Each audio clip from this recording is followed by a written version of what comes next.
Hello అండి, నమస్తే. Welcome to tree media devotion.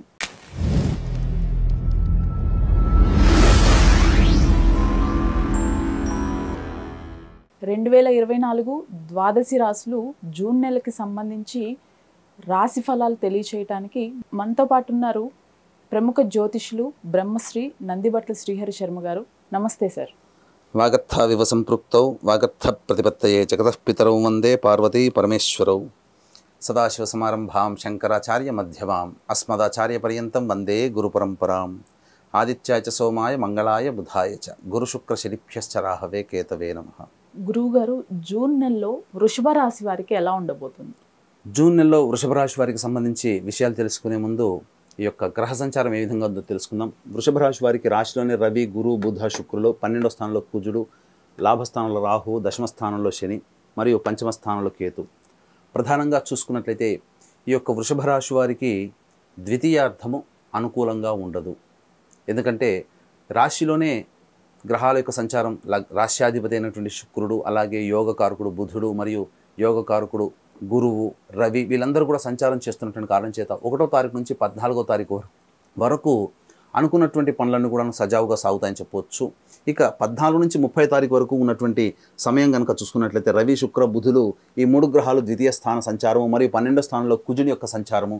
ఈ కారణం చేత మీకు 50% మాత్రమే పనులు అనుకూలంగా ఉంటాయని చెప్పవచ్చు. కాబట్టి ఎటువంటి పనులు చేయాలనుకున్నా మీరు 1వ తారీఖు నుంచి 14వ తారీఖు మధ్యకాలంలో ఉన్నటువంటి కాలంలో మీరు నిర్ణయాలు తీసుకొని ఇంప్లిమెంటేషన్ వరకు వెళ్ళారనుకోండి, మీకు అన్ని కూడా కార్యక్రమాలు సజావుగా సాగుతాయని చెప్పవచ్చు. అయితే పంచమ స్థానంలో కేతు యొక్క సంచారము మరియు లాభస్థానంలో రాహు యొక్క సంచార ప్రభావము మీకు అన్నీ కూడాను ఆలోచనలన్నీ కూడా చాలా క్లమ్జీగా ఉంటాయి. అన్ని ఆలోచనలు చేస్తారు కానీ కార్యరూపం దాల్చడానికి ఏదో ఒకటికి కార్యరూపం దాలుస్తారు, కానీ దానికి సమయం పడుతుంది. తద్వారా మీకు విలువైనటువంటి కాలాన్ని మీరు నష్టపోతారని చెప్పవచ్చు. అయితే రాశికి సంబంధించి యోగకారకుడైనటువంటి శని శుభస్థానంలో సంచారం చేస్తుండడం చేత అధికారుల యొక్క అనుగ్రహం కలుగుతుంది, కోరుకున్న చోటకి బదిలీలు అయ్యేటువంటి అవకాశాలు ఉంటాయని చెప్పొచ్చు. తోటి ఉద్యోగస్తులతో సంపూర్ణమైనటువంటి ఆనందదాయకంగా మీరు కాలం గడుపుతారని చెప్పొచ్చు. ఇక విందులు వినోదాల కార్యక్రమాల్లో విరివిగా ఈ యొక్క జూన్ మాసంలో ఈ వృషభ రాశి వారు పాల్గొంటారని చెప్పవచ్చు. విద్యార్థులకు సంబంధించి కష్టపడితే తప్ప ఫలితాలు పొందలేనటువంటి పరిస్థితి. అయితే పోటీ పరీక్షలకు సిద్ధమయ్యేటువంటి వాళ్ళు చాలా కష్టపడితే తప్ప ఫలితాలను పొందలేనటువంటి పరిస్థితి. కాబట్టి తదనుగుణంగా మీ యొక్క ప్రాజెక్ట్ అనేటువంటిది పూర్తి చేసుకొని తదనుగుణంగా మీరు ఈ యొక్క ఉత్తీర్ణత శాతాన్ని పెంచుకోవాలని సూచించవచ్చు. ఇక గమనించుకున్నట్లయితే ప్రధానంగా 17, 18, 19 తేదీలు, 22, 23 తేదీల్లో, 3, 4 తేదీల్లో మీకు సమయం అనుకూలంగా లేని కారణం చేత ఎటువంటి ప్రధానమైనటువంటి నిర్ణయాలు తీసుకోకపోవడమే చాలా మంచిదని గమనించాలి. ముఖ్యంగా చూసుకున్నట్లయితే ఈ యొక్క వ్యయ స్థానంలో కుజుడు మరియు ఈ యొక్క 3, 4 తేదీలో కూడాను చంద్ర సంచారం కూడా అలా ఉండడం చేత మీకు నమ్మకస్తుల చేత మీకు ఇబ్బందికర పరిస్థితులు, సోదరిమణుల మధ్య విభేదాలు ఏర్పడము, అనవసరమైనటువంటి వృధా ప్రయాణాలు చేయడము, తద్వారా ఏ ఫలితములు ఆశించకుండానే ప్రయాణాల్లో కాలం అంతా గడిచిపోతుంది. అలాగే మీకు సంబంధించి నిద్ర సరిగ్గా పట్టకపోవడం అనేటువంటి విషయాన్ని కూడా మీరు గమనించుకోవాలి. అయితే వృషభ రాశి వారికి సంబంధించి ప్రథమార్థం అనగా 1వ తారీఖు నుంచి 14వ తారీఖు వరకు వివాహం కోసం ఎదురు చూసేటువంటి వ్యక్తులకి చక్కటి సంబంధాలు వస్తాయి. భవిష్యత్తులో వివాహానికి నాంది పలుకుతుందని చెప్పవచ్చు.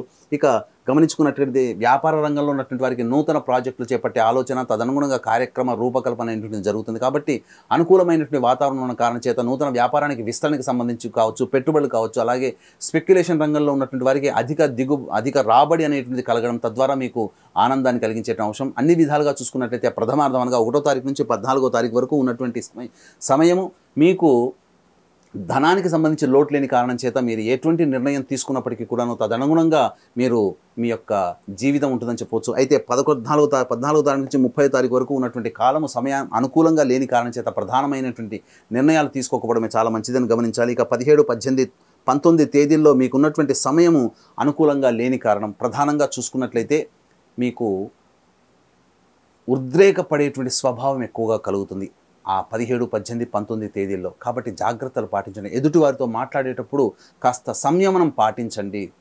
శత్రుత్వ భావాలు, భేదాభిప్రాయాలు అనేటువంటివన్నీ లేకుండా కొంతకాలం ఈ 3 రోజుల పాటు మీరు తగ్గి ఉండడమే మీ యొక్క ఆనందానికి బాట అనేటువంటి విధంగా ఆలోచించుకొని తగ్గి ఉండే ప్రయత్నం చేసినట్లయితే మీకు అన్ని రకాలుగా యోగదాయకంగా ఉంటుందని చెప్పొచ్చు. అయితే ప్రధానంగా ఈ 22, 23 తారీఖుల్లో ఉన్నట్లయితే ప్రధానంగా 1వ తారీఖు నుంచి 14వ తారీఖు వరకు ఉన్నటువంటి సమయం అనుకూలంగా లేదు.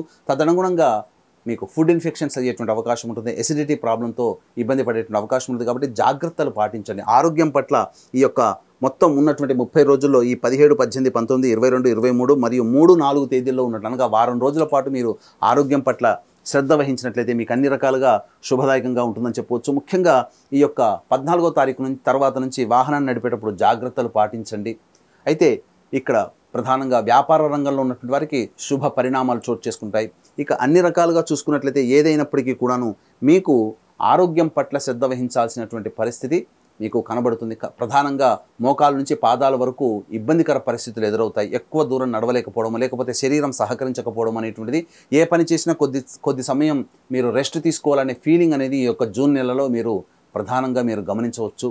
అయితే ఏది ఏమైనప్పటికీ కూడాను అన్ని రకాలుగా ఈ యొక్క వృషభ రాశి వారికి సమయం అనుకూలంగా ఉంది. 14 నుంచి 30 తారీఖు వరకు మాత్రం మిశ్రమ ఫలితాలు పొందుతారు. కాబట్టి ఈ యొక్క వృషభ రాశిలో జన్మించినటువంటి వారు ఈ యొక్క ఫలితాన్ని జూన్ నెలలో ఈ విధంగా పొందుతారు. కాబట్టి అవకాశం ఉన్నట్లయితే తప్పకుండా ఈ వృషభ రాశి వారికి కంటక శని ప్రభావం, కంటకం అనంటే ఏ అడుగుకి మనం ఏ ప్రయత్నం చేస్తుంటామో ఆ ప్రయత్నంలో ఆటంకాలు అనేటువంటి కలుగుతుంటాయి. కాబట్టి ఈ కంటక శని ప్రభావం ఇంకా 1 సంవత్సరం పాటు మిమ్మల్ని ఇబ్బంది పెట్టేటువంటి విధంగా ఉంటుంది. కాబట్టి శనీశ్వరునికి అనుగ్రహాన్ని మీరు పొందే ప్రయత్నం చేయండి. ముఖ్యంగా గమనించుకున్నట్లయితే ఎన్నాళ్ళ నుంచో ఎదురు చూస్తున్నటువంటి శనీశ్వర జయంతి జూన్ 6వ తారీఖు రోజున ఏర్పడబోతుంది.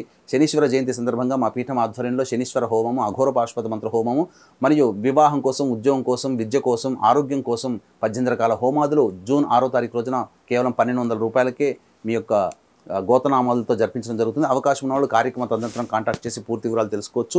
ఇక ఇది ఈ విధానంగా ఉన్నటువంటి కారణం చేత ఈ జూన్ నెలలో చెప్పినటువంటి తేదీల్లో జాగ్రత్తలు పడుతూ చెప్పినటువంటి విధంగా మీరు ప్రణాళిక రూపొందించుకున్నట్లయితే మీకు ఈ జూన్ నెల మాసం అంతా కూడాను ఆనందదాయకంగా ఉంటుంది అని చెప్పడంలో ఏమాత్రం సందేహం లేదు. గురువుగారు, వృషభ రాశి వారు చేసుకోవాల్సిన పరిహారాలు ఏవైనా ఉన్నాయా?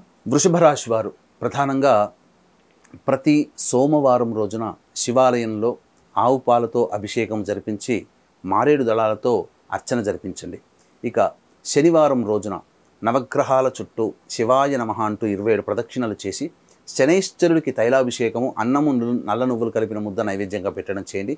ఈ విధంగా ఈ జూన్ నెల మాసమంతా చేసుకున్నట్లయితే తప్పకుండా మీకు శనీశ్వరునికి అనుగ్రహము మరియు గ్రహాల యొక్క అనుగ్రహం కలిగి అన్ని రకాలుగా మీరు ఆనందదాయకంగా ఉంటారు. సమస్యలు అనేటువంటివి వాటంతట అవే వచ్చి మీకు వెనక్కి వెళ్ళిపోతాయి. అంతే దీని అర్థం ఏంటంటే సమస్యలు వచ్చినప్పుడు అవి మనం కష్టపడే ఫీలింగ్ అనేది మనకు రాకుండా ఇష్టపడుతూ ఆ కష్టాన్ని భరించే శక్తి మనకు దైవానుగ్రహం వల్ల కలుగుతుంది అనేటువంటి విషయాన్ని వీక్షించేటువంటి వృషభ రాశి ప్రేక్షకులు గమనించాలి. ధన్యవాదాలు గురుగారు. సర్వం శ్రీ ఉమామహేశ్వర పరబ్రహ్మార్పణమస్తు.